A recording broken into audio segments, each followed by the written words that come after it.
సిద్దిపేట జిల్లా గజ్వేల్ పట్టణంలోని housing board కాలనీలో గల సాయిబాబా దేవాలయంలో గురు పౌర్ణమి సందర్భంగా గురు పౌర్ణమి రోజు శ్రీ షిరిడి సాయి దివ్య మందిరంలో సంతోషి సేవా సమితి ప్రతి మాస పౌర్ణమి పూజా కార్యక్రమాలు నిర్వహించారు. ఈ కార్యక్రమానికి అర్చకులు దేశపతి రాజశేఖర్ శర్మ మరియు భక్తులు, ఆలయ కమిటీ సభ్యులు, టీఆర్ఎస్ నాయకులు కళ్యాణ్కర్ నరసింహరావు, అమరీందర్, కౌన్సిలర్లు Guntuku Lakshmi, municipal vice chairman Kalyankar Padma మరియు భక్తులు పాల్గొన్నారు.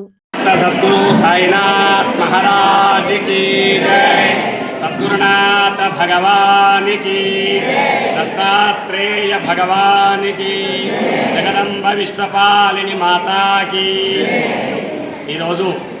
गुरु पौर्णिमा संदर्भंगा गज्वेल पट्टणंलोनी हौसिंग बोर्ड कालनी यंदु श्री शिरिडी साई दिव्य मंदिरमुन आषाढ़ शुक्ल पौर्णमी गुरु पौर्णमी संदर्भंगा स्वामिवारी मूल विराट्टुकु గోక్షీరాలతో అభిషేకం చేయడం జరిగింది.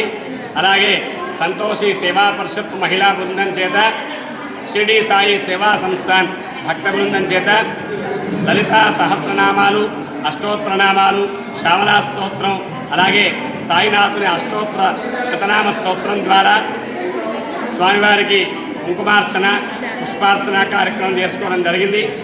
పట్టణ ప్రజలే కాకుండా పరిసర గ్రామ ప్రజలందరూ కూడా ఈ కార్యక్రమంలో ప్రత్యక్షంగా పాల్గొన్నారు.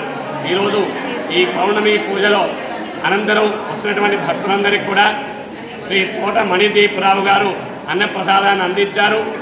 ఇక్కడ ప్రతి సంవత్సరం జరిగేటువంటి ఈ గురు పౌర్ణమి రోజు ఎవరైతే ప్రత్యక్షంగా పాల్గొని సద్గురుదేవుడిని ఆరాధిస్తారో వాళ్లకు అజ్ఞానాన్ని తొలగి జ్ఞానవంతమై, జ్ఞాన ప్రకాశమై అనేకమైనటువంటి ఉన్నత శిఖరాలకు అధిరోహించేటువంటి అవకాశం ఉన్నదని ప్రగాఢ విశ్వాసం. ఆ నమ్మకంతో చాలామంది భక్తులు ఇక్కడ గురు పూర్ణిమ రోజు కుంకుమార్చన, పుష్పార్చనలో పాల్గొంటారు. వారందరికీ కూడా సద్గురుదేవుడు, వ్యాసుడు, శంకరాచార్య స్వామి వారి యొక్క, దత్తాత్రేయ స్వామి యొక్క సంపూర్ణ అనుగ్రహం వారందరూ పొందాలని, పొందుతారని మనసారా కోరుకుంటున్నాను. మహాదేవ.